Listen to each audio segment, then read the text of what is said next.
cidade. Atualmente, o continente africano é conhecido por suas belezas naturais, principalmente quando se refere à grandiosa vida selvagem. Porém, o que encontramos de imenso neste continente é uma enorme diversidade física e socioeconômica, pois existe nesse espaço desde extensos vales férteis, aonde a vida parece não ter fim, até desertos grandes, como é o caso do Saara, o maior deserto do mundo. O contraste da pobreza e riqueza também é muito visível por sua extensão continental inteira, sendo caracterizado principalmente pelas péssimas condições de vida em muitos países. O termo berço da humanidade é dado em razão da África abrigar uma das civilizações mais antigas e intrigantes do globo, os egípcios, como a gente estudou no capítulo 4, que formaram um poderoso império há 4.000 anos atrás. Portanto, toda essa riqueza cultural e também natural, existe no continente e torna a África um espaço muito particular. Em consequência dessa diversidade, não é tarefa fácil estudar a história da África, visto que a grandiosidade de seu povo é muito maior do que a gente imagina.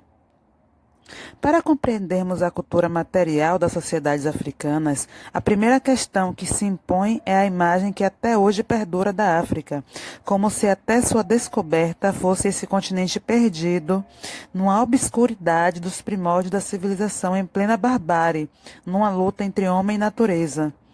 De fato, a história dos povos africanos é a mesma de toda a humanidade, a da sobrevivência material, mas também espiritual, intelectual e artística. O que ficou à margem da compreensão nas bases do pensamento ocidental, como se a reflexão entre homem e cultura fosse seu atributo exclusivo e como se natureza e cultura fossem fatores antagônicos. E é isso que fez com que a distorção da imagem do continente africano atingisse também os povos que ali habitavam. De acordo com as ciências do século XIX, inspiradas no evolucionismo de Charles Darwin, os povos africanos estariam no estágio cultural histórico correspondente aos ancestrais da humanidade, dotados do alfabeto como instrumento de dominação não apenas cultural, mas também econômica.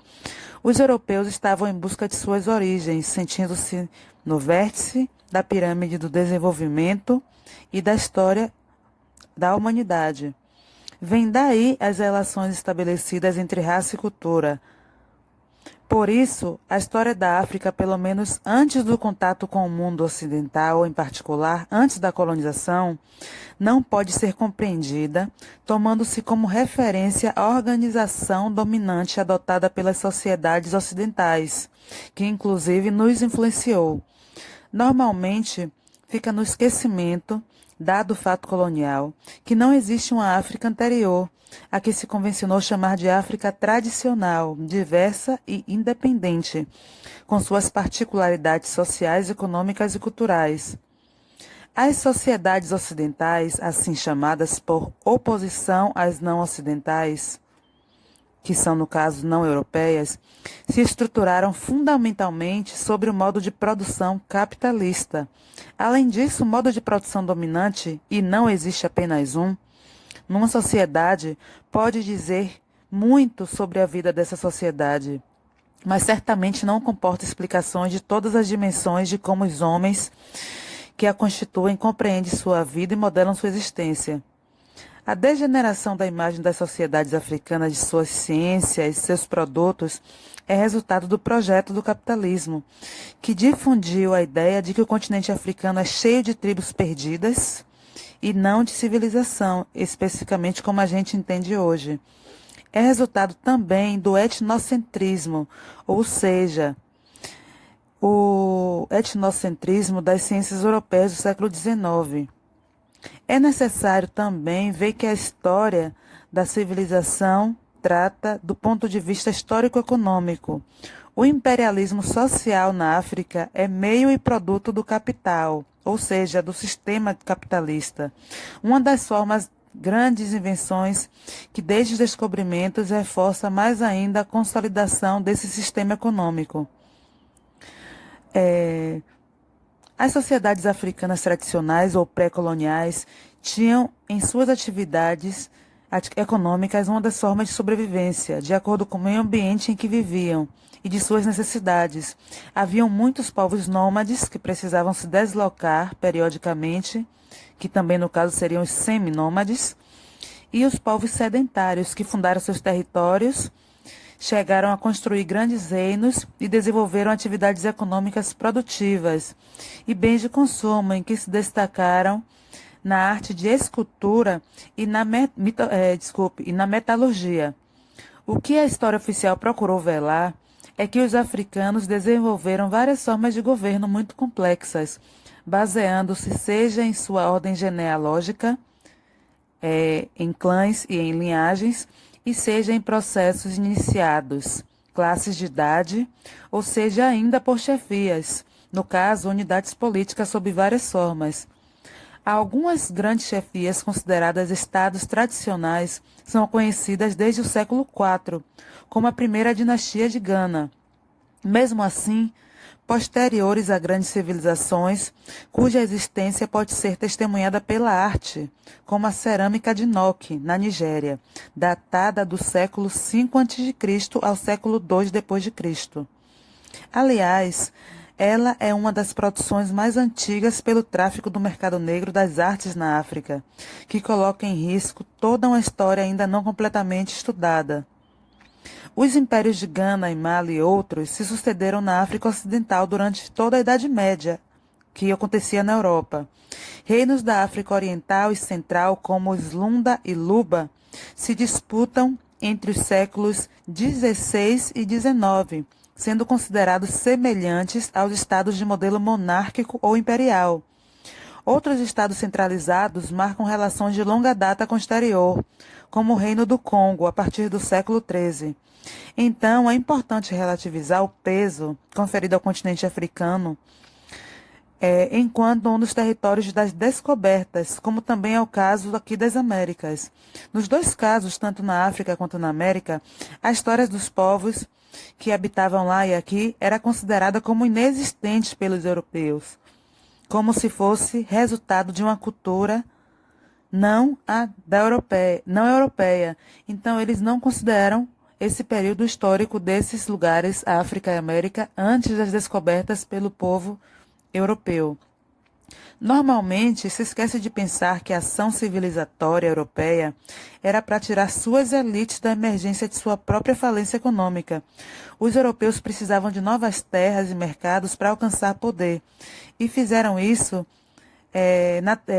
no caso, na perspectiva de exploração, sob pretexto de descobrir o que estava perdido, tanto no globo terrestre como se fosse seu quintal, como na história, como se ela fosse um produto acabado, sendo eles os sujeitos no presente do tempo e do espaço, passado e futuro. Os europeus ignoraram que os africanos já mantinham contatos seculares, provavelmente milenares, com outras civilizações. A egípcia, por exemplo, é africana, apesar das relações estabelecidas reconhecidamente históricas com o Mediterrâneo Antigo. Devemos ainda lembrar que a penetração da civilização árabe no território africano vem do século XII, enquanto os primeiros contatos dos europeus com os africanos foram estabelecidos a partir do século XV. Então a gente vê aí que tem 3 séculos de diferença. Esses contatos foram dos viajantes mercenários do lado ocidental e chefias bem estruturadas do lado africano, resultando em alguns casos e durante alguns séculos num comércio ativo, dadas as forças de grandes estados tradicionais na África, num clima muito diferente da situação colonial que sobreveio após o fim do século passado. Essa exploração teve o apoio da etnologia da época, mas tornou-se um dos fundamentos da antropologia, que é o estudo do homem, cujo conhecimento, através de várias teorias sobre as relações do homem com a natureza e a cultura, permite-nos perceber as diferenças como características e valores fundamentais para a permanência e dinâmica da humanidade.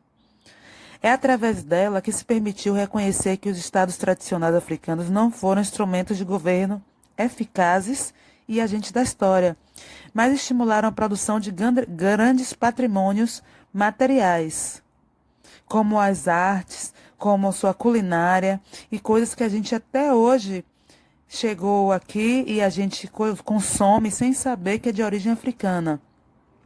Há muitas outras modalidades de arte, por exemplo, que dominaram junto com a arte de fé e a arte de Luba. E a gênese da história da arte africana, mesmo que sempre relacionada aos seus colonizadores, se encontra, por exemplo, em vários museus na própria Europa, que se apossaram de arte africana, como o Museu do Louvre e como o Museu Metropolitano de Nova York. O fato de não terem tido escrita na história anteriormente não quer dizer que os africanos, assim como os povos da América e da Oceania, não tinham história, muito menos que não tinham escrita. Não é escrita convencional como os europeus institucionalizaram. E também eles tinham o recurso da história oral, que era a história passada de geração em geração. Eu vou depois explicar melhor isso da história oral em um texto complementar que eu lançarei para vocês no sistema.